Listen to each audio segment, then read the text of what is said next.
This is the Kings Road Slayer, Derek Neal, and you're listening to Give Me Back My Pro Wrestling. Ladies and gentlemen, welcome to Give Me Back My Pro Wrestling.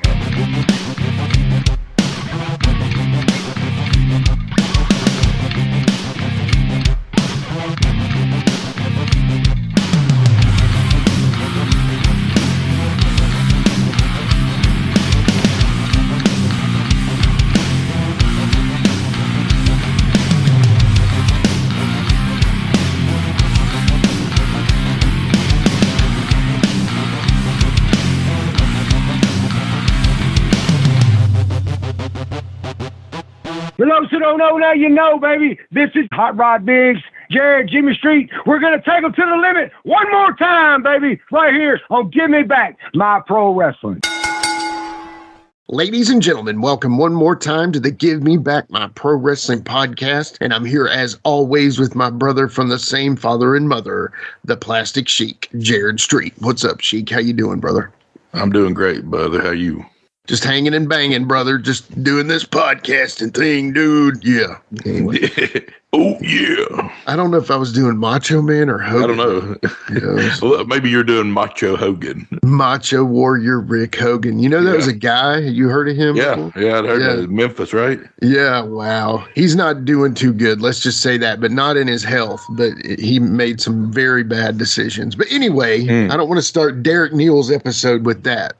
So going on, we've got an awesome guest today. We've got the one and only, the real deal, Derek Neal, the one and only Kings Road Slayer. I mean, he's got all kinds of names, but Derek's a real deal dude, man. He's actually, I would say, one of the more busier guys that we've ever interviewed, actually, on this show. So yeah, man, he looks like he's getting it done out there. Oh, dude, he's got a full-time job and he's got kids and he's also a full-time wrestler, man. He's wearing it out. But first of all, you know, I know Derek, but we've known each other from the past. Second of all, Ben Jordan said, hey, you ought to get Derek Neal on. Then when I said, hey, we're bringing Derek Neal on, all these other guys were like, heck yeah, that's awesome. So in turn, that means we're going to have a good show today, I think. I think the predictors are out of a good episode. So yeah, I think so too, man. It's I feel like all of them have been going great, and you know, I just feel like let's add another one to the list. Yeah, and you know, the other thing is, as we look at this paperwork and stuff, much like Scott Spade, there's some different names on there that are, you know, sometimes we get in the game of like too many guys are too close to one another and they got a lot of the same names on the lists and stuff like that. So this will be nice to step away from that a little bit and get some new fresh blood in and talk, man. And by the way, we've got, I want to announce it now, but we've got some incredible shows coming up. So y'all just stay buckled in. Definitely got some cool names coming up that are out of the ordinary too, I think. And yeah, one name, if we land the one name, I'm going to be so stoked. But other than that, I don't want to let on too much yet just because we haven't dotted the I's and crossed the T's, brother, you know? So anyway, yeah. How you doing, man? You doing all right? Yeah, I'm doing good, man. Doing good. I might have a little surprise coming up for you and Little Sheik coming up, so we'll maybe discuss that in the future. But oh yeah, I keep going to the Macho Hogan. Yeah, I don't know. I can't stop. You're channeling your inner Mach today. Yeah, I woke up today and I think I'm just Macho Man. Yeah, anyway. But long story short, I like surprises and, you know, you always have a good surprise. So definitely appreciate anything you surprise me with, even if it's just a jump scare. Yeah. Keep my heart going. so go in the next room where Michelle is or something and be like, if you go in there and you're like, Elizabeth, then you know you really like Much today. Yeah. If I call Michelle Elizabeth, yeah. So obviously, you know, to kind of talk a little bit more about what's been going on, the first episode of Stories from Across the Street dropped, and when that was with Still Real to Me, Damn It, Dave Wills. Yeah, that was a fun episode with him, man. Yeah, man, I've enjoyed listening to it, you know, because I think the thing we lose sometime in this viral world of little clips going viral is what's everything behind it? You know, why did this clip go so viral? What was he thinking? What was he feeling that day? Like, what was said prior to it? I mean, because a lot of people don't really know much about what was said prior to it. They just know the clip that, Tosh.0 and YouTube and all these places have made famous, but they don't really know the man or the story behind it. Exactly. And that was my whole point of it. Now, not every episode is going to be a viral star, but I wanted, past the 30 seconds of It's Still Real to Me, damn it. Thank you, Mr. Funk, for saying what needed to be said, that kind of thing. We didn't really know Dave. Now, I know a lot of our listeners, our friends, Gene Jackson, Doug Markham, they know him well. Other guys have met him, like at the Gulf Coast reunion, Shane Morton, Ben Jordan, those guys. But when it comes down to it, we didn't know Dave, and I didn't know Dave, other than past, like, he listens to the podcast and stuff, and we appreciate that, Dave. But I wanted to know the full details, and then I wanted to hear more about the Tosh, because really, a lot of the Tosh was kind of like almost tongue in cheek, they were playing along with each other there, and I wanted the true story, like really what made him so emotional. And, him talking about and if y'all haven't listened, just go listen, him talking about the death of Eddie Guerrero. And then that caused Terry Funk to say, what he said. And that's what caused Dave to be emotional, and him being emotional led to him being on Tosh. It was a great story, and Dave's just awesome, man. I'm lucky now to call him a friend, and definitely he's a fun guy, and he's already trying to help us book guests, man. So I'm excited about knowing Dave now better. So and dude, the fact that the Barbarian is his favorite wrestler is so cool to me. I mean, doesn't that tell you everything you need to know?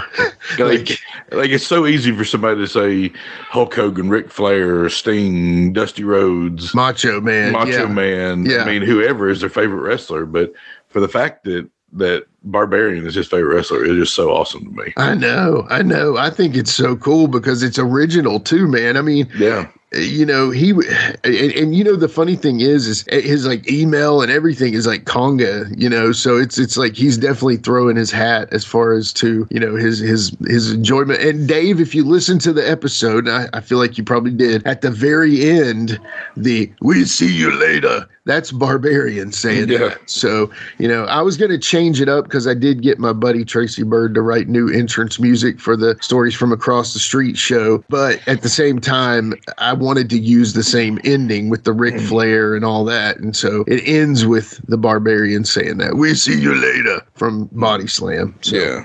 By the way, just nobody think that we're, the Beatles aren't breaking up here. I'm just doing this show as an extra thing randomly when guys have good stories. So don't, Sheik understands the deal. So additional content. Exactly. I've got so many ideas. I was talking to Kroll last night, and I thought up 2 shows for him, and it's just like, Jimmy, you don't have enough time. Quit making up show ideas, so I mean, brother, it's like under the wire sometimes, so anyway, well, I'm going to shut up. I think we've got our intro here, but I think we should just get our guest Derek on. What do you think, Sheik? Yeah, man, let's get to it. I'm anxious to talk to him. All right, we'll be right back after these messages for more of Give Me Back My Pro Wrestling. As a scientist, I can tell you that Sundays are only 24 hours long. But with NFL Sunday Ticket and YouTube TV, you get every game every Sunday all in one place. That's upwards of 30 hours of NFL in one day. How can there be 30 hours in 24 hours, you ask? I have a theory. Magic. New users get NFL Sunday Ticket for 8 payments of $34.50 per month. Sign up at NFLSundayTicket.com. Local and national games on YouTube TV. NFL Sunday Ticket for out-of-market games excludes digital-only games and commercial use. Terms and embargoes apply. Availability varies. Vitamin Water Zero Sugar has great taste, zero BS, and obviously zero sugar. For those with zero room in their calendar. Zero patience for slow walkers.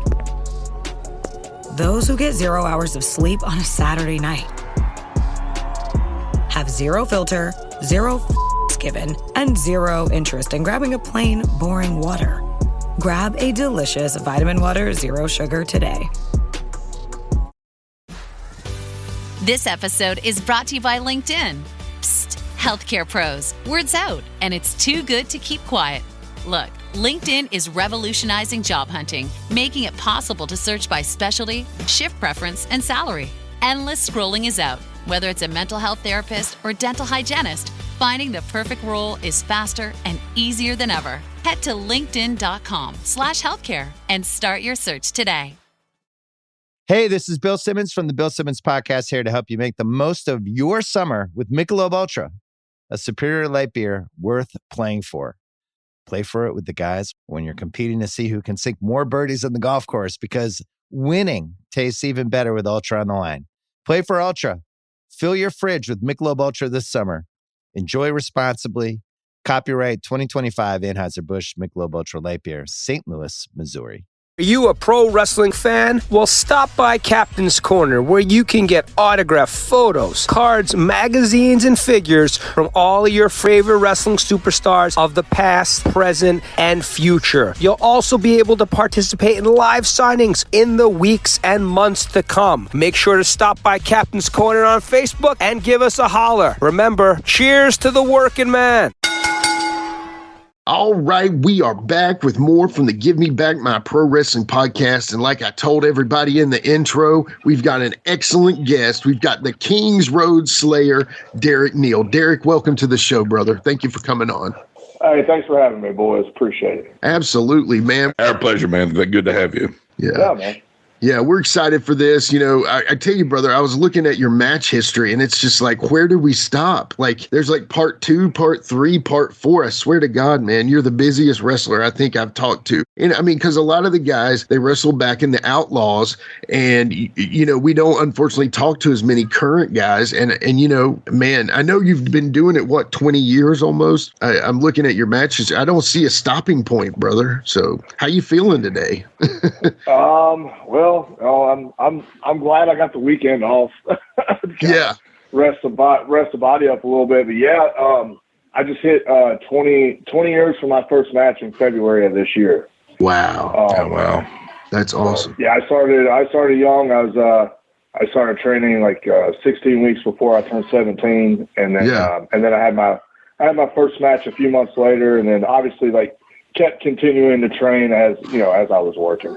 Yeah, that's cool, man. Well, you know, to kind of start the show off here, we always start with the Sheik's favorite question here. Sheik, take it away. All right, Derek, this is going to just tell us your influences and tell the listeners your influence is in the wrestling business.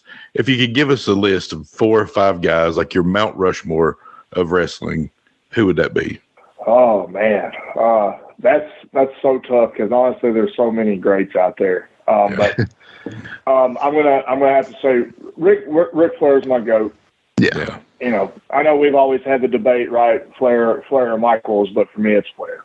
No offense to Michaels. I mean, he's one of the best ever, but you know, Flair was kind of a mold for that, I think, in my opinion. Amen. And then as far as 2 guys that have heavily influenced me, especially in the last, I would say, 10 years as far as how I wrestle, how I carry myself, I'm going to have to go with Stan Hansen and Bam Bam Terry Gordy. I feel like those guys aren't talked about enough. Amen. I think Gordy was probably one of the best big men to ever do it. I've never seen a guy. I still haven't really seen a guy that moves like he did. Especially if you go back and look at his, a lot of his All Japan stuff. Amazing. Yeah. And I would have to probably say Stone Cold Steve Austin. What? I love it. Growing up for me, when I was like late elementary school into going into junior high, that was the Attitude Era, and there was I can at least confirm, in my school years, there was nobody that wasn't talking about Stone Cold Steve Austin. Exactly. Yeah. Exactly. From the nerdy kid to the all-star quarterback, of the junior high football team. They were all talking about him. Everybody was. Yeah, exactly. That's awesome. No, that's true though. And like Stone Cold, man, it's funny because he, was stunning Steve, and like nobody, it seems like people always forget about the earlier Stone Cold too, even though he wasn't Stone Cold. Oh man, he was amazing. Exactly. I love that guy. The Dangerous Alliance and stuff. Yeah, man. Yeah. Hollywood Blondes. I was so jealous. I was trained by Chris Michaels, and I was looking back for YouTube, and Chris actually got to work with Stunning Steve in '94. Yeah. Yeah, I came across that about a month or so ago. Yeah, that's wild. That's awesome. Yeah, I mean, I was thinking back to my high school days. Like everybody was either obsessed with Stone Cold, the NWO, or DX, or something like that. I mean, or Goldberg, you know. Yeah. The Goldberg. You'd have people starting to talk about The Rock in the Nation too. You know. Oh yeah, yeah, absolutely. During that time. Yeah. It's just if you really think about it, it was a really hot time for factions. Absolutely was. You know? Yeah. Yeah. Okay. Well, I think those 4 are awesome. And I love to see those big bruiser dudes, which makes sense for you. You know, that's kind of the way you wrestle. And I love that, man. And, the funny thing is like, I don't think we've heard Terry Gordy on anybody's list. So you get extra points for that. And then Stan Hansen, we've had it on a couple guys' list, but still, tiny wangers, man. Well, if it ain't the teeny wangers. I love that dude. That movie is great. I know some people shit on that movie, but I think it's awesome. Oh yeah, it's an awesome movie. I still watch it. Yeah, man, dude. Oh, dude, totally. I love it just for his part. You know what I'm saying? Like just for Stan's part. It's so funny. And then you got Bill Eadie at the start. Wrestling. It's awesome. Yeah. Yeah. The Stan Hansen part or the what's that smell? What's that smell? Dookie. Those are like the 2 best parts of the movie, probably. I know, man. I know. I love it. The reactions are the best, man. Just the way he would react to stuff was awesome. Yeah, I think we just figured out your part 2 is we're going to do a watch along of No Holds Barred. Yeah, I think that might be good, man. Yeah. Hell yeah. All right, sounds good. All right, well, after we do the Mount Rushmore question, we always start with this. And, we've kind of talked a little bit about stuff, and we're just going to do it again. So the younger days, man, where were you born? Where did you go to high school? That kind of stuff. Okay, so I was born here in Bowling Green, Kentucky. Lived here my entire life. And then as far as high school, I graduated from Bowling Green High School, which a lot of people don't really know because he was always billed from Mudlick, Kentucky, but it's the same high school Hillbilly Jim went to. Oh, that's awesome, dude. Nice. Okay. Yeah, he was a crazy story, and I know it's kind of a segue, but it was my first time meeting a big name wrestler. So this was back in the Coliseum video days. Yeah. So I'm at my buddy's house, and we're watching the Stone Cold Steve Austin, like the first like VHS that ever dropped, kind of covering his career a little bit.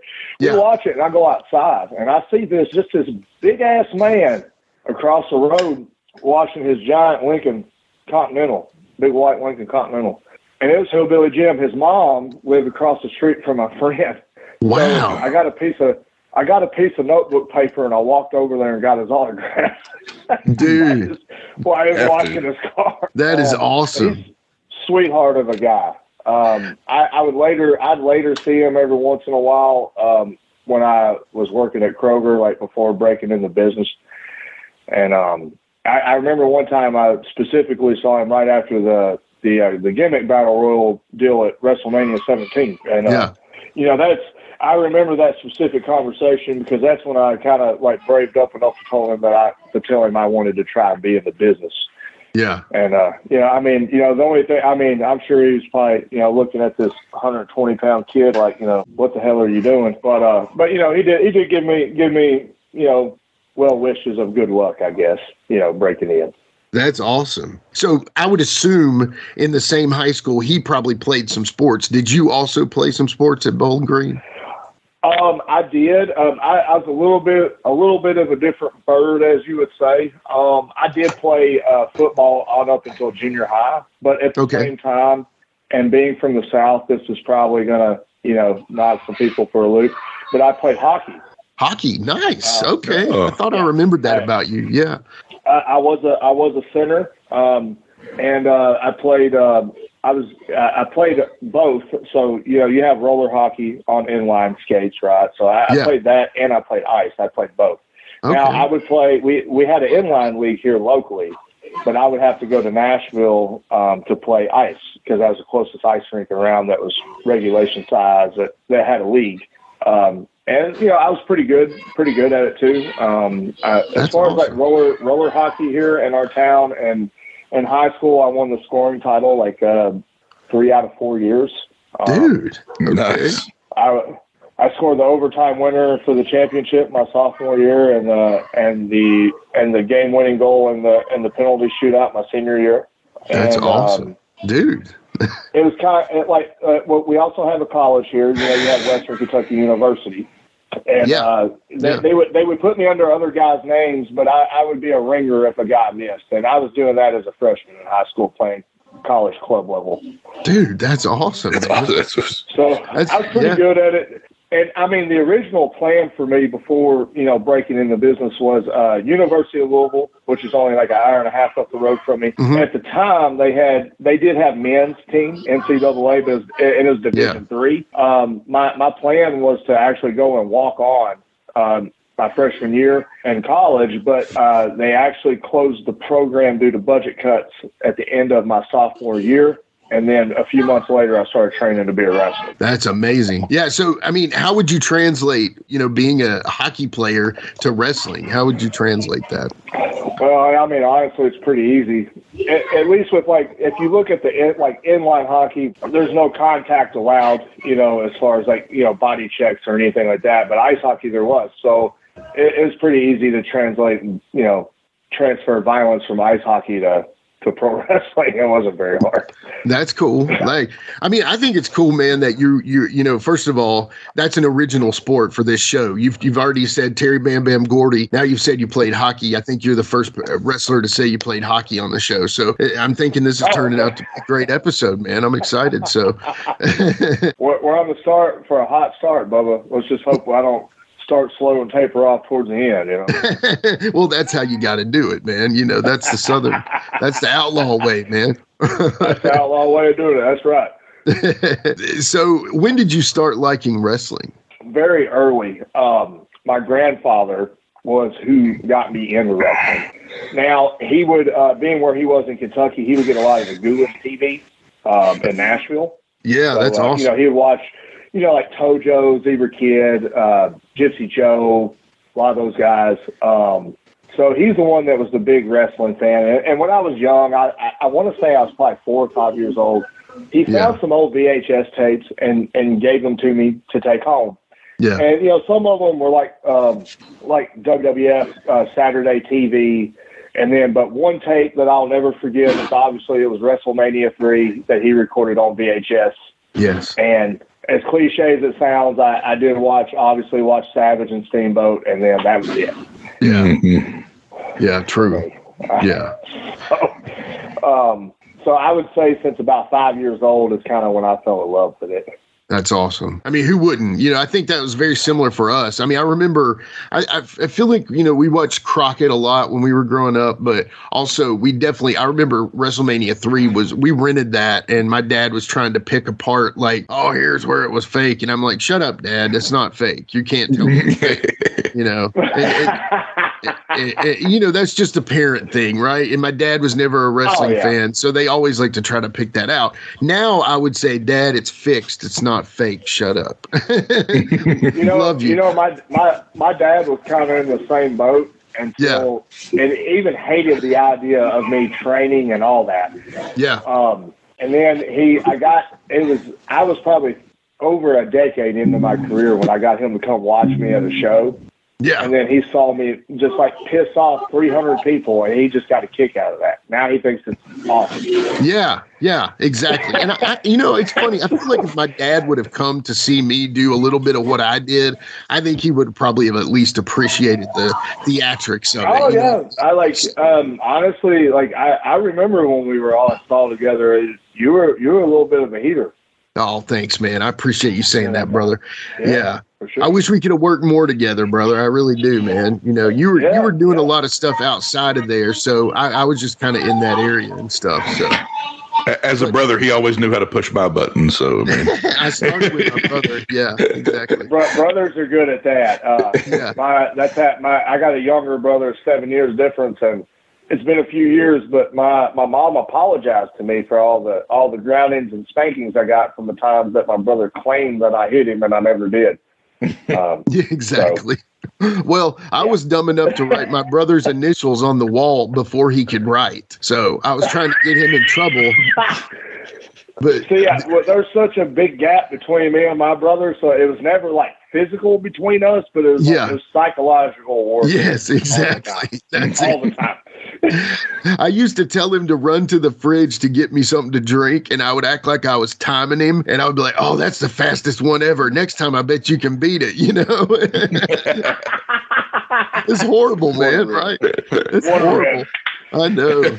Yeah. Well, anyway, enough about us. Back to you, Derek. So, all right. So we talked a little bit about it before the show started, but I can't let this go unmentioned. We are all three huge Cincinnati Reds fans. So obviously, you know, 100%. Yeah. This was to one our thing. detriment.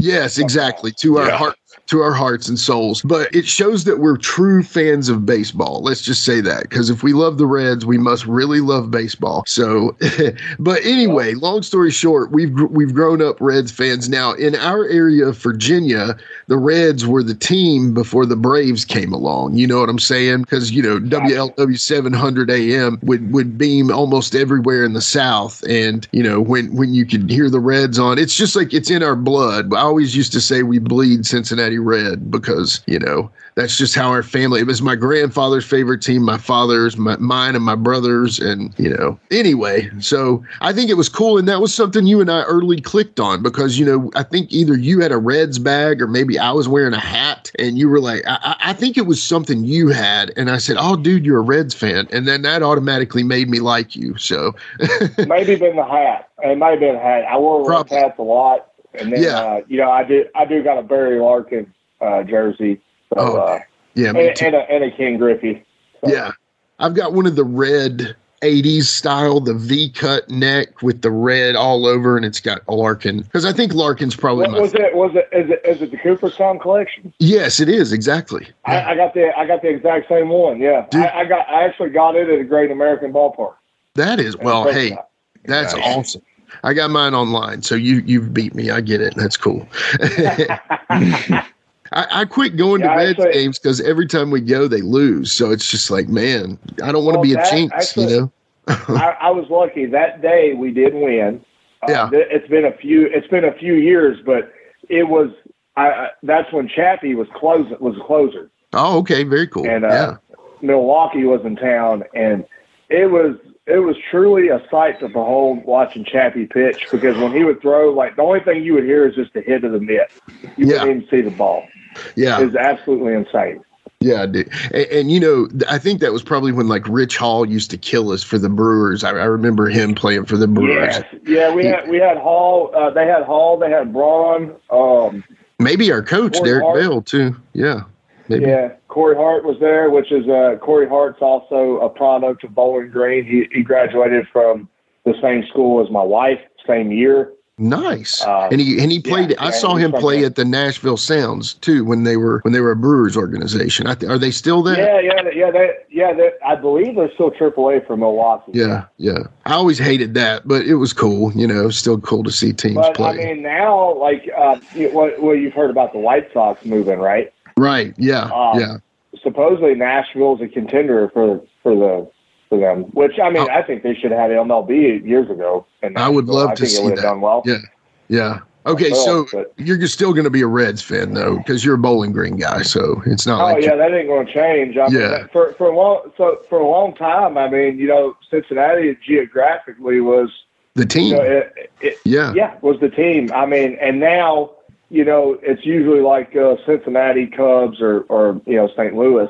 That's where my wife's originally from, St. Louis. So me and my father-in-law, we have some fun chats. That's awesome. I love it. They're diehard Cards fans. Can't hate them for it. You know, that's where they're from. But I respect that. Yeah. Yeah. If you're from there, it's cool. But come on, you know, I'm just kidding. For sure. Like you can't knock it if that's where they're from. Yeah, I respect it. So other than that, you should be a Reds fan no matter where you live. If you don't live in the city of the team, you got to be a Reds fan. That's just the new rule. Oh yeah, I mean it's like and especially like where I live, you know, it's the closest proximity to an MLB team. Yeah, exactly. So yeah. I think it's really close for where we're from and where Jared lives. It's like either the Reds or the Braves are probably the closest. Maybe I don't think the Nationals are close enough. But. Are you boys originally in West Virginia? No, we're from southwestern Virginia, so like near Bristol, Tennessee. Gotcha. Really, we're like 45 minutes from almost every state line, basically. So yeah. Okay. All right. Yeah. I've wrestled like one town I've wrestled at. Like it's in like way eastern Kentucky, but it's called Whitesburg, Kentucky. Oh, I know. Little town, man. Small town. Like you can spit and hit Virginia. Yeah, exactly. You know, like, dude. Yeah. So I assume it's similar for wrestling, but they have a radio station there. It's kind of like alternative radio station there. And my band would come into Whitesburg and actually play a show. It was like a stop on our tours. And dude, those kids would pour out of the mountain to come watch music, man. So I'm assuming it's similar for wrestling. That's awesome. Yeah. Yeah, because I mean, really, you know, towns like that, and honestly, like as silly as it sounds, like, well, I mean, when I was coming up, like that's where you would see the bigger houses were in the little towns because there wasn't much going on. Right. Exactly. You know? Exactly. That's cool. Yeah. Anyway, well, let's get like you were going. Let's get back to wrestling here. So obviously, you said you were trained by Chris. So is that kind of talk about the start of wrestling for you? How'd you get into it? Okay. So the start of wrestling for me, there was a local, and it's been a couple of times as a kid. I have gone and watched. You know, I'm sure. Have you guys heard of Dale Mann? Oh, of course. Oh, yeah. Absolutely. Okay. Yeah. Legendary promoter in the state of Kentucky and all that. But, like, he would run shows. So that's kind of how I got introduced to, like, independent it was in the 90s. So I guess you could say outlaw, whatever. Yeah. That's how I got kind of introduced that there was a different world outside of WWF or WCW. So, you know, I did go to an independent show as a young kid, and, you know, I met this guy. I can't remember his name. Shit. Kenny something. It may come to me later, but his first name was Kenny. He was a promoter, and then I did meet this other guy named Randall Hessen, who was Kid Dynamite, who said he was going to train me. And he did for the first few sessions. And within it was kind of weird because at that time, like, the promotion that Kenny ran, they lost the building, and then Terry England from UCW here in Kentucky moved in to take it. Well, Randall continued to work for Terry, and Chris Michaels just happened to watch one of my training sessions, and before the show that night, kind of pulled me to the side and told me that he thought, as far as like basics and things like that, I was doing well, and I seemed to have potential. Yeah. So, you know, long story short, you know, Randall tried to continue to get me to pay him money, even though he wasn't training me. So he wrenched me out of a few $100. You know what I'm saying? Gotcha, man. And then I ran into Chris at another town called Cave City, not too far from where I live. And, you know, I kind of told Chris the deal because where we already talked before, where he thought I had, you know, done decent. You know, and then Chris, we worked out an agreement where Chris would charge me so much per session. And honestly, compared to the expertise and experience that Chris had to other trainers, it was a sweetheart of a deal. I bet. Yeah. You know, you know, Chris downheartedly is like one of the most good-hearted guys I've ever known. I think he's very selfless, in my opinion. Super underrated. Super. Very. Like Bobby Eaton level underrated, honestly. Dude, the man couldn't have a bad match if he tried. That's what Chase Stevens said in an interview we did with him. He's like, I've tried to have a bad match with Chris and could not do it. It's just, you can't do it. You can't do it with that guy. Yeah. It's impossible. No kidding. So, you know, he took a young kid under his wing, you know, 17 years old, showed him the ropes. And it's funny that you mentioned Chase. Like, you know, Chris would let me train with Chase as well. You know, Chase had a few students. Yeah. And I would train with Chase in Cave City. I would train with Chris in Cave City. I would even train with Chase sometimes in Madison, Tennessee. When Tony Falk was running USWO down there. Yeah. You know, that's, you know, those guys helped me out. You know, I think that they could see that I wanted it bad enough, and I was willing to do whatever it took to be a professional wrestler. Yeah. was lucky that those guys pulled in to help me out. That's very cool. Even Chase gave me a per session rate as well. Oh, cool. Yeah, because a lot of guys are like, it's 1,500 down, 1,500 later, whatever. And, or it's 500 now, and then they run you to death. And then when you come back, it's another 500. And yeah. Well, and that's kind of how it was back then. They wrote boys in, stretch them, whatever, try to make them quit because they were, heavily more trying to protect exactly. wrestling. Now, I'm not going to sit here and say it was easy for me. I mean, they ran it on me. They tested me, to see if this is what I really wanted or not. But, I got through it. I love it. I think it's awesome. Promotional consideration paid for by the following. Hey, it's Paris. I love sparkly things, right? Like stars. Duh. And thanks to Hilton and AutoCamp, I just slept under them. Picture me serving looks by the fire outside my luxurious Airstream, making s'mores with the kids, while a national park is our backdrop. The great outdoors meets Hilton hospitality. That's hot. Explore all the new ways to stay at Hilton.com. Hilton for the stay. You're tuned into Auto Intelligence, live from Auto Trader, where data, tools, and your preferences sync to make your car shopping smooth. They're searching inventory. Oh, yeah. They find what you need. They're gonna find it. They can make a budget for your wallet to help you succeed. Pricing's precise and true. So true. It's smarter car shopping. Ooh. Just for you. Oh, it's just for you. Ooh. Find your next ride at autotrader.com.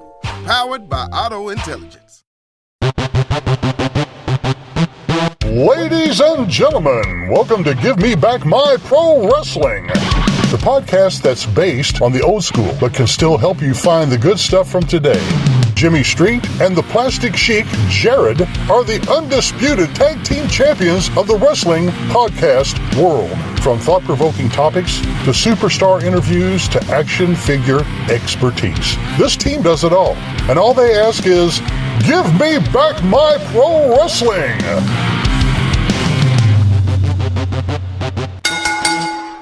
Every other Thursday, wherever you listen to podcasts. When your investors, customers, and workers demand more from your business, make it happen with SAP. The AI-powered capabilities of SAP can help you streamline costs, connect with new suppliers, and manage payroll, even when your business is being pulled in different directions.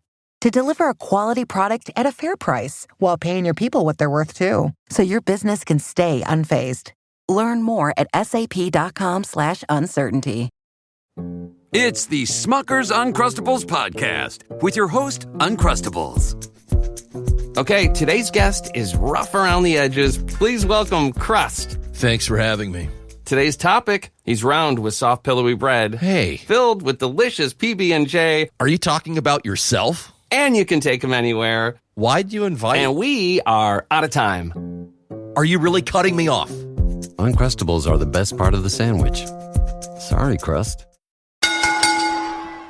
So, Derek, when do you consider like your first match? When was that, and what like promoter was that for? And so my first match was I think it was like February 23rd of 03. Small promotion in Gallatin, Tennessee called SWA. Yeah. I can't remember exactly what the letters stand for. I think it's Southern Wrestling Association. It's been a long time, but I worked with the local promoter there. His name was Tim Scruggs. He had a hooded gimmick that he did called Master Dragon, and that was my very first match. Okay. As far as the finish that I remember, he had me on the up and up, had him on the heels, and he got the gimmick out, blasted me with a chain, 1, 2, 3, whatever. But that was my first experience in this little tiny VFW hall in Gallatin. That's cool. Yeah, nice. That's very cool. So in 2004, you actually end up making your way to the USWO, and it shows that your very first match with the USWO was with Farron Fox. Now, if I'm wrong, please correct me. But you're right. I paired with Farron Fox. So okay, I'll give you a little backstory. So I did the stuff in Gallatin Chris Michaels actually had his own promotion called UCW Tennessee. Okay, gotcha. Based out of Springfield. I did some work there in 03, and then whenever I was finally old enough to get my Kentucky wrestling license, I did work in Kentucky in the fall and winter of 03. On into 04, I kind of bounced back and forth between Kentucky and Tennessee, and then it was the fall of 04 is when I come to Madison, Tennessee for USWO, and I ended up teaming with Richard Lowe and Farron Fox as the fashionable males. Nice. I'll never forget it. We did a thing where we took a spike and we gouged out Ty Blade's eye. Okay. In Madison, and we did it in Madison. It was on Harris Street, Madison, Tennessee. And I'll never forget it because we had to get I'm very early in my career, but we had to get like an escort to our car. Yeah. Because we had so much heat. Yeah. Right off the jump. That's awesome, dude. Man, you're learning it fast. Quick. I was lucky that I got to experience that. Like, you would think that's scary, and yeah, it sounds scary, but like in the grand scheme of things, it's an adrenaline rush that I just can't explain. Yeah. But eventually, I did turn babyface and began to work with Farron. Yeah. A little bit. So it might be the first match that you saw. Yeah. I'm not sure. But yeah, I did get to do it. And like Farron was great because like I didn't know shit about TV, local, whatever. Like didn't know nothing. Yeah. Like Farron was a guy that taught me how to work hard cam, taught me how to look at the camera when cutting a promo, and like the little things as far as like your facials, intensity, things like that. Like Farron showed me all that very, very early in my career. I was very lucky that he got to do that for me. That's awesome, man. But, that's very cool. He showed he's the first person that I ever worked with in my career that showed me how television works. That's awesome, man. But I mean that's important, and you're learning it early on too, which is awesome. Yeah, very. And just like guys like like Tony and Kroll, giving us the young guys a chance. Yeah. For people to watch our stuff, not only for the people buying the ticket, but for people who happen to click it over to the channel or we're on TV. Yeah, exactly. That's very cool. So I see here in 2007, you worked for UCW and you tagged with Doug Vines and Ricky Morton. How was working with those guys?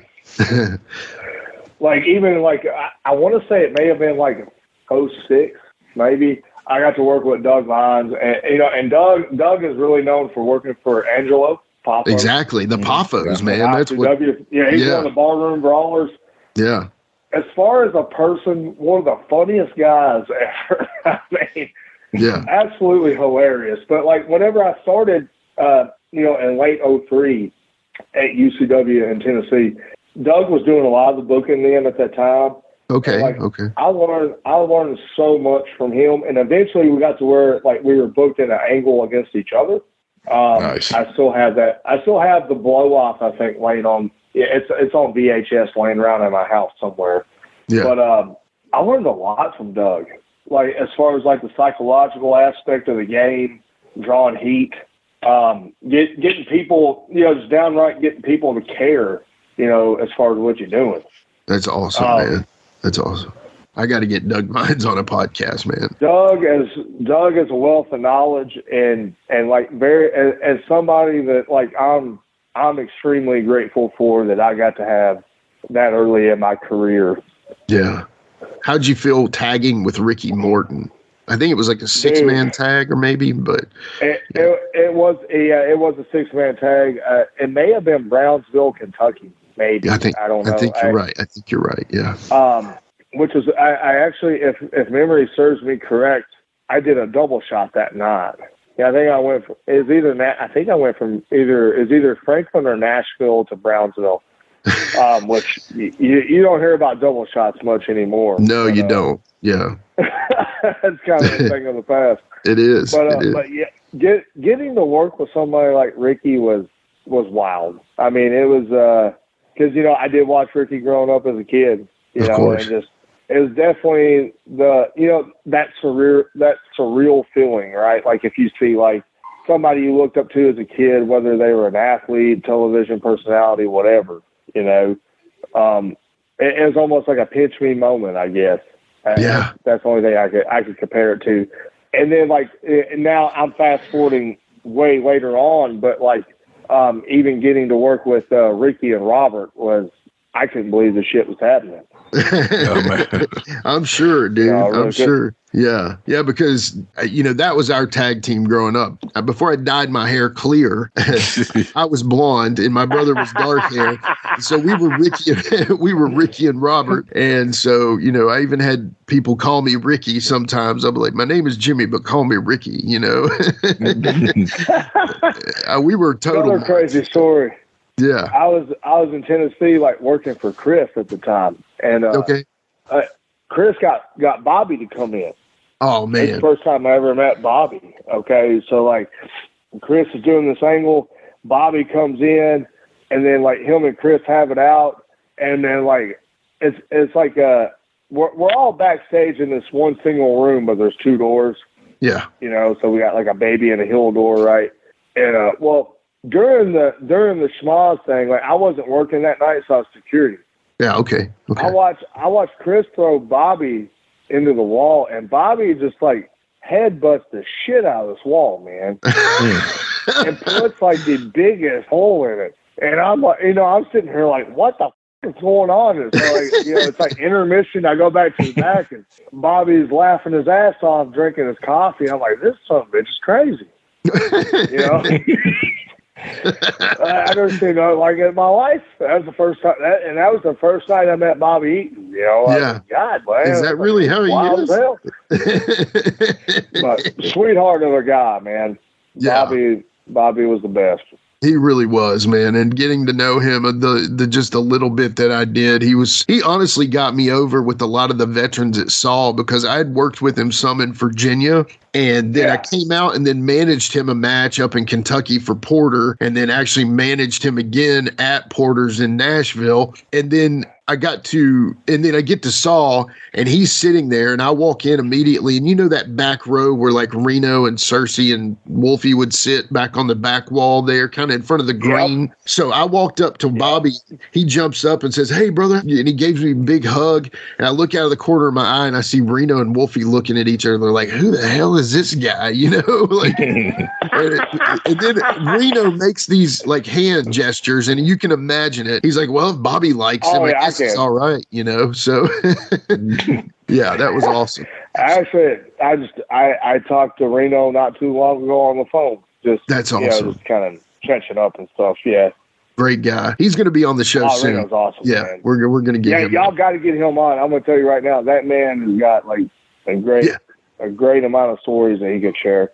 I mean, he not only can talk about the Mount Rushmore, we'll probably ask him, like, out of the guys you wrestled, who is on the Mount Rushmore? Because it's all of them, you know? So, Oh, yeah, man. Like, he's done, as far as, like, the guys who are the guys in this business, like, he's been in the ring with all of them. Yeah, exactly. I mean, he really has, you know? Yeah. Well, we'll get back to Derek Neal now. So, Derek, in 2008, you make your way back to USWO, and you're actually working there pretty regularly. And there, for the first while, you're absolutely married to Richard Lowe. You're working him constantly. But you also, you know, you're tagging with White Tiger. You're working Kevin Dunn, Chris Norte. You pass the heavyweight title back and forth with our buddy Mike Jablonski. Obviously, you get to work Jamie Dundee as the convict. Then another guy you end up getting married to, Damian Payne. You guys work together a lot. Tim Renesto, you tag with Psychomedic. Talk about your time there, especially during that time. Man, the memories like instantly came flooding back when you said that. Like with Jablonski, like that was the first time. Like so during that time, when I was working with Jablonski and I got the USW Heavyweight Championship, I think that's in that timeline, if I'm not mistaken. It is, yes, sir. Yeah, it is. I did get I was working with Damian Payne. I can't remember if it was a Friday or Saturday night. I remember it was Valentine's Day because I got heat with my wife because I took a booking. What are you doing, right? I did the deal, try to smooth it over, go out to dinner before making the town, right? Of course, yeah. Come on, baby. Help me out. I took a drop kick from Damian Payne or John Wayne Murdoch. Wasn't his fault. Right. I think it was just he caught me at the right place, but I ended up getting a grade 2 tear in my AC joint. Oh, and then I'm trying to think. I think that last night that I took. Well, no, it was during that time we worked with Mitch Ryder in a 3-way. Yeah, it was me, Jablonski, and Mitch. Yeah, and I'll never forget that night, man. I was riding with Mitch Ryder. My headlights went out in my car. That's for a whole nother story if you got time. Sure. I almost stabbed a hobo at the Stadium Inn. All right. So let's go ahead. We'll preface that first. So it was a Saturday night show, and at that time, that's when Tony Falk, Bill DeShields, they was like kind of co-promoting together, running that ATL wrestling on Saturday night.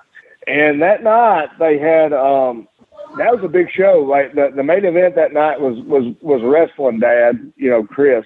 That's my dad. I call him Dad all the time because he's old. Don't tell him that. He worked with Densmore. All right. I got this shitty '87 Honda, and the stick that controls the headlights broke out of the motor. I've had it happen once before on another car, so I'm trying to stick a. The only thing I got is my pocket knife. The first time I had a flathead screwdriver in the middle of a tornado warning. Oh, man. Trying to keep the lights on. All I had was a little case pocket knife, and I'm sitting here trying to jimmy it, trying to get the headlights to come on. Yeah. And I had my window down, and this hobo just comes up in my window, sticks his head in there, and goes, "Hey!" and almost stuck the blade right in his neck. Oh my God! And part of why I'm saying, man, I dog cussed that son of a bitch because it scared me, man. Like, yeah, of course. Oh yeah. I'm like, God, the guy's probably just asking for money. I'm glad I didn't stick him. And then, but at the same time, I'm mad because he come up in there in my space. Yeah. Right. That was a hell of a night. My old lady went to a concert in Louisville and had to come pick me up after the concert at 4 a.m. down in Nashville. Oh man! Get me back home to Bowling Green, and then we had to drive back home while it's daylight out for me to get the ride back. Yeah. Crazy shit. Man. Oh man.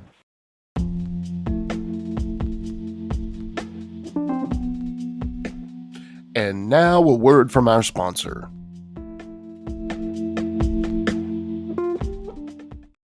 Wish you could become a morning person? You know the type, up before the sun, early morning runs, first one to the office with donuts and a smile. How do they do it? Easy. With the new Galaxy Watch 8, sleep tracking and personalized insights from Samsung Health help you improve so you can wake up to a whole new you. One who, dare I say it, skips the snooze? It's possible. Train your sleep with Galaxy Watch 8. Learn more at Samsung.com. Requires compatible Samsung Galaxy phone, Samsung Health app, and Samsung account. Welcome to Sephora. I'm looking for a perfume that's not too perfumey. I got you. Serum moisturizer or moisturizer serum. Let's get into layering. My concealer is making me look worse. Sounds like the wrong shade. Let's get you matched. There's only one store that really gets what you're going for. Get beauty from people who get beauty. Only at Sephora. Hi, Let's get you a basket.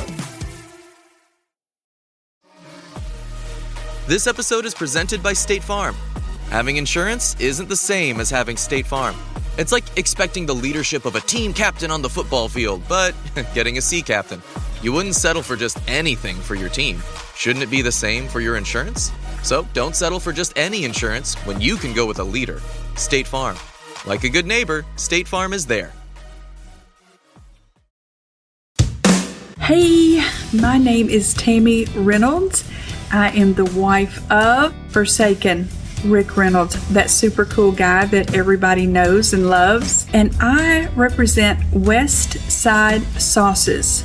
I make sauces, I bottle them, I seal them, I sell them. I have a hot honey sauce, I have a sweet sauce, I have a hot sauce, I have a white sauce that's so yummy, you can use it on everything. They are absolutely amazing, and I'm so proud of them. We make them from scratch. So go on our website, westsidesauces.com. Check out our products, read about our story, and go online and order you some of these yummy sauces. And Rick actually uses all of the sauces because he is a die-hard smoker and griller, and so he likes really good sauces and rubs, and I make them, so how convenient is that for him? Go on our website, westsidesauces.com, order you some samples, and I think you'll thoroughly enjoy them. Thank you guys. Be blessed.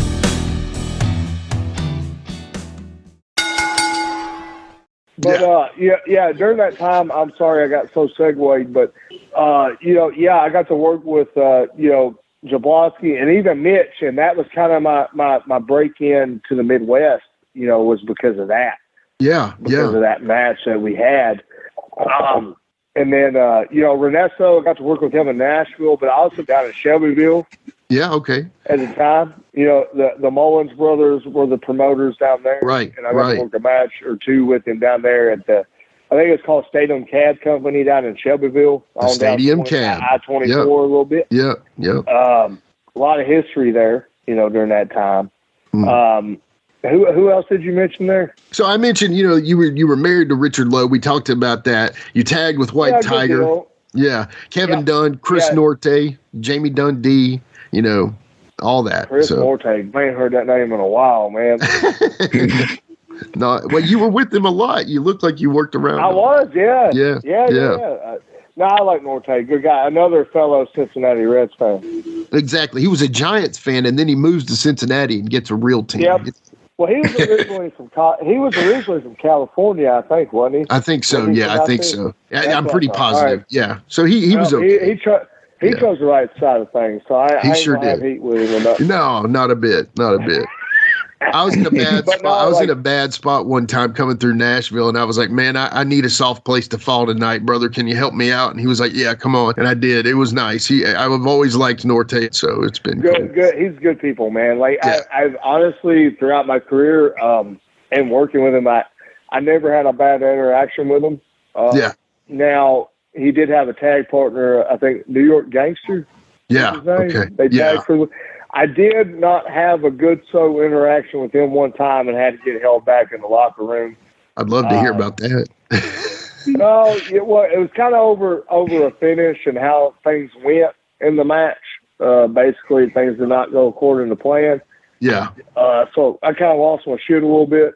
Understand. But never had a problem with Norte at all. I mean, he's always been cool with me and respectful.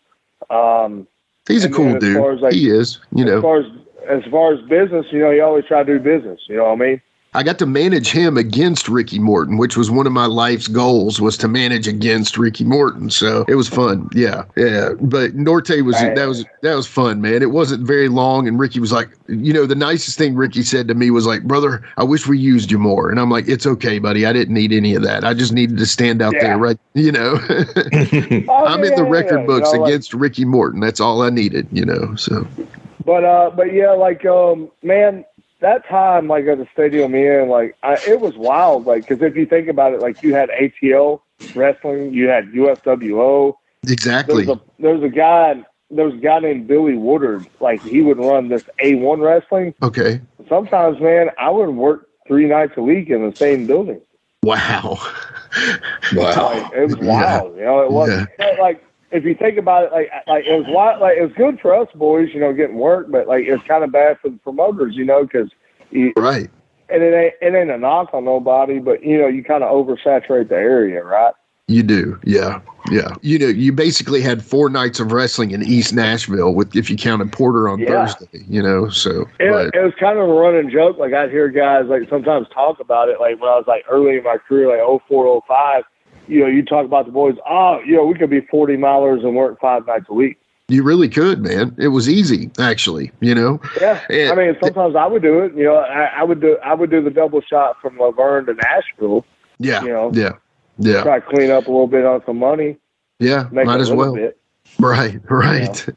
So you brought him up, and I do want to talk about it. Like you said, that you got into Mitch Ryder's XCW Midwest out there. So obviously you did get out there into another territory from working at the USWO. Talk a little bit about what got you there, especially, Oh man. So like, obviously a lot of it was like, so during that time that you're talking about, like with like Jablonski and all that, I told you I got the AC joint tear. Yeah. The doctor, it got to the point where the doctor told me, like, look, you're going to take time off, or you're going to worsen it and completely tear it, and we're going to have to drill your collarbone down onto your shoulder. So I went in that night. I'll never forget it. So I might talk about a little bit of my party indiscretions. Yeah, sure. But at the time, you had the Sparks energy drink, right? The alcohol energy drink. I very much remember that one. Yeah. So yeah, I would call this the double whammy. So like you'd take a pint of Jaeger, you knock it down, and you chase it with the Sparks. Yes. Wow, that's like a super Jaeger bomb. The double whammy. I like shoulder. A buddy of mine, and I was even playing adult league hockey at the time, like roller hockey. Oh my with God. his shoulder being bad. Yeah. A buddy of mine was a chiropractor. Good old Canadian guy, good guy. He got me all taped up and stuff so I could get through this match. And I get down to the stadium, knock down my stuff so I get through this shit, not feel nothing. Yeah. I go through the match where I can get through it. And I took a couple months off, and and then when I was ready to come back, it was kind of perfect timing because my second son Jackson was about to be born. Okay. Around that time. Yeah. And then we already had to stop his labor twice, and like both times I was on the road. And she had to go in and get the labor stopped. So I was like, well, it'd probably be good to take time off, to heal and the baby and all that. So I did that. Got to talking to Chris, and Chris got me put in touch with Todd Morton, who was booker for Mitch at XCW Midwest. But he was also booking for another Kentucky promotion. They ran kind of closer to Lexington, Kentucky. So I went out there and worked Todd, and me and Todd really hit it off. Me and Todd Morton. Which Todd Morton's had a great career in his own right. Absolutely. Together in Memphis, and he did a lot. He did a lot of enhancement stuff in WCW. Like he did a lot of really good things. And and then Todd got me in there. Once Todd kind of fished my name, Mitch was like, "Yeah, let's bring the kid in." And then actually rewind back, Mitch had kind of like a feeder system called XCW Ground Zero. I did work that. Okay. Right before I took my time off. And I think I did a 3-way with, it may have been Damian Payne and Shane Smalls. I can't remember for sure. Okay. I think that's what it was. And then I took my time off, but then I came back when I was ready to come back off the injury. I started doing those Kentucky towns, and then I got to meet Bull Payne for the first time. Nice. Which was a trip. Yeah. Me and Bull hit it off pretty good. And then I got the XCW Midwest, and through that, I started as a heel. I think I was a heel the whole time. My first match with XCW was actually against Plunky. Jeremiah Plunkett. Nice. In a court in Indiana. And I was actually a babyface for that match. I went over, Todd liked my stuff, wanted to make me a heel. And then I got to be with the who's who, and this is how I really learned how to work like a heel. So I got to be in the stable with Todd Morton, Cody Hawk, and Bull Payne. Wow. That's a crew. Yeah. That's awesome, man. Oh, man. Was it ever. I got to learn a shit ton. This is such a great time in my career. So, I had that, and then, they had Mike Bucci coming in as Supernova. Or Simon, no, he was doing Simon Dean. And, so he was on, he was building up. Eventually it built up to him and Chris for the title, because I want to say Simon had the championship whenever the blow off happened. But Simon is right around the time Simon got released from OVW. And so he was giving me advice and didn't have to. Yeah. Just watching my matches, I come back and say, hey, do this, and do this. And I made sure the next time I come back through it, and I would work on that, but I make sure I pretty much had it down to a T at the next date, because they would only run like the first Tuesday of every month for Mitch. So I made sure I had it down to a T, and like basically I was getting free training from a former WWE talent scout for like a half a year. Dude, that's awesome. That's amazing. I'm very lucky I got to do that. Like 4 of those 6 months, I got to dress next to Ricky Morton, and Ricky actually told me, "Hey kid, grab a chair, please come sit next to me," and I just listened. Yeah. And like I wasn't only taught about like things about the wrestling business, but all those things that he taught me, like I could apply it to real life. Yeah, that's amazing. I mean, dude, can you imagine? I mean, the young Derek Neal sitting there thinking he was going to be sitting there chewing the fat with the man himself. I mean, that's crazy, dude. That's I mean, it's crazy. Like that time was so wild. Like I had that. Like I got to work with like one guy that I don't think he's talked about enough, and he should be. His name's Chad Collier. Yeah, absolutely. He was one of the last students out of the D. Malenko school. Yeah. And, I worked with him right when he come back from Japan. Dude. He's doing this character called, I think it was like a Super Metal Master or Metal Master when I got to work with him. Yeah. And he was literally in the opening while we were working. He's literally putting himself in holds for me, like doing it for me. I'm like, what the? I'm like, how are we getting here? And the funny thing is, I don't think he's working shows anymore, but I know the motherfucker does magic, like magic tricks. Like wow. Okay. That's cool. So go figure. Yeah. The guy should have had a job. Like yeah. Through that, and like I eventually found his Ring of Honor stuff that he did. Holy shit, that guy was great. Yeah. And you talked about Bull Payne. Anybody go out there and look up Bull Payne's history. And I don't want to change it from Chad, but Bull Payne wrestled in the AWA when it was hot, 84 to 90, and he's in WCW everywhere. He was one of the original Texas Hangmen. Exactly. He was one of the originals. Yeah. I think he was Psycho maybe or something in that team. But anyway, I know the Texas Hangman is probably his most famous tag team. But when it comes down to it, that dude was jobbing in the AWA during the big days. 84, man. I mean, seriously, that's like the Remco toy days, So that or like he was doing global as and like I think in AWA he may have been Quick Rick Gettner. Yeah, I think you're right. Exactly. If memory serves me correct. Like Bull, like I learned so much from that guy, man. I really did. Yeah, go look at his history up. Anybody listening right now, go look at, if you don't know it already, go look up Bull Payne's match history. It's amazing. So in 2010 for MECW, looks like you worked Kyle O'Reilly. Yes.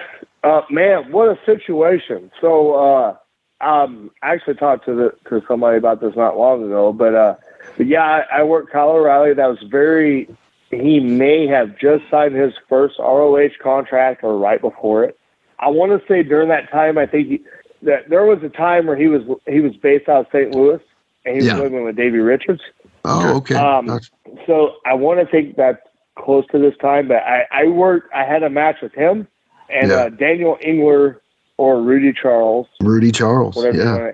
Or Dan Engler. He was the referee in my match. Perfect situation. Kyle was a true pleasure to work with. I got to work with him a couple more times after that. But man, like we just went balls to the walls and just we kind of beat the shit out of each other a little bit. But like he was a really, really fun to work with. He really was. Cool. That's awesome. That's awesome. Relive the glory days of Memphis wrestling with the Retro Wrestling Review USWA podcast. Each week, we go back in time to review USWA Championship Wrestling from the 1990s, episode by episode. Join us for watch-alongs, behind-the-scenes stories, and exclusive interviews with people who were there and lived it. Whether you grew up watching it or you're discovering it for the first time, this podcast is your ringside seat to Memphis wrestling history. It's all a part of the WrestleCopia Podcast Network. Listen now at USWApodcast.com. Hi, this is Mike Needham, host of the Reckless Abandon podcast with Mike Needham. We invite you to jump on your favorite podcast platform and search for the Reckless Abandon Podcast and give us a listen.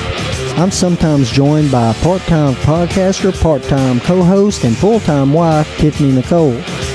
We talk wrestling, we talk pop culture, we talk local events, local happenings in West Tennessee, and a ton of other stuff. But be sure to check out the Reckless Abandon Podcast. Find us on Facebook. Also, look up the Microgroup Podcasting family on Facebook and see some of our other podcasts we have out there. Until next time, make good choices, and always remember, no dollar, no dice.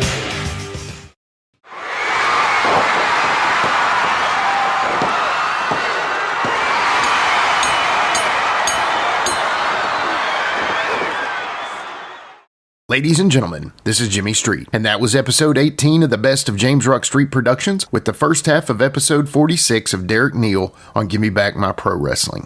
I've known Derek for a while now and glad to see he's still making a go of it. Keep at it, brother. You can hear the full episode and more over on @GMBMPW or Give Me Back My Pro Wrestling, wherever you listen to podcasts, or simply click the link in the notes below. We hope you've enjoyed a look back in the archives of James Rock Street Productions. Check us out next week to see what else we have in store. Until then, follow @GMBMPW and @JamesRockStreet everywhere. Peace.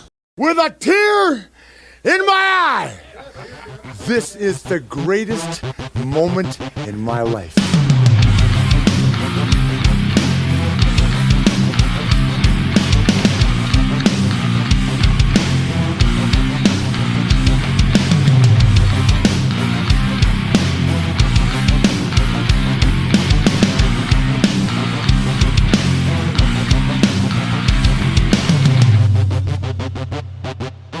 We'll see you later. This has been a James Rock Street production.